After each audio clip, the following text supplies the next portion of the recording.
কর্ণ কত বড় দানি।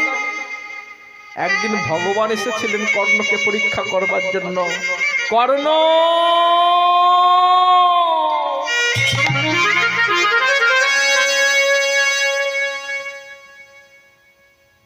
সাষ্টাঙ্গে প্রণাম করলেন। কি অপূর্ব ভাগ্য আমার, আপনার মতো সাত্বিক ব্রাহ্মণের চরণ ধুলি পড়েছে আমার গৃহ প্রাঙ্গণে। আমি ধন্য হয়ে গেছি। আসুন, বসুন, আসন গ্রহণ করুন, বলুন কি অভিপ্রায়। কর্ণ,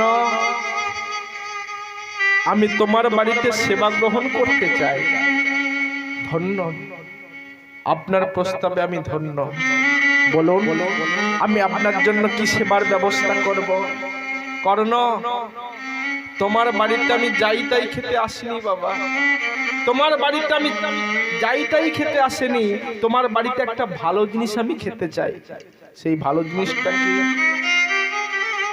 তোমার একমাত্র পুত্র বিষকেতু, সেই বিষকেতুর মাংস আমি ভক্ষণ করতে চাই।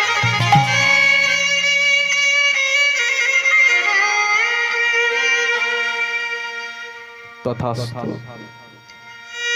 জন্মিলে মরিতে হবে, অমরকে কোথার হবে। জন্ম যখন হয়েছে মৃত্যু অবসম্ভাবী। আপনি ব্রাহ্মণ, আপনি আমার ছেলের মাংস ভক্ষণ করবেন। আমি হয়তো আপনাকে না করে দেবো, আপনি চলে যাবেন। আর যদি কিছুদিন পরে একটা দুরারোগ্য ব্যাধি হয়ে আমার ছেলেটা মরে যায়, ছেলেটার দেহটা পোকাইমা করে ছিঁড়ে খাবে, পচে গলে মাটি হয়ে যাবে। তার থেকে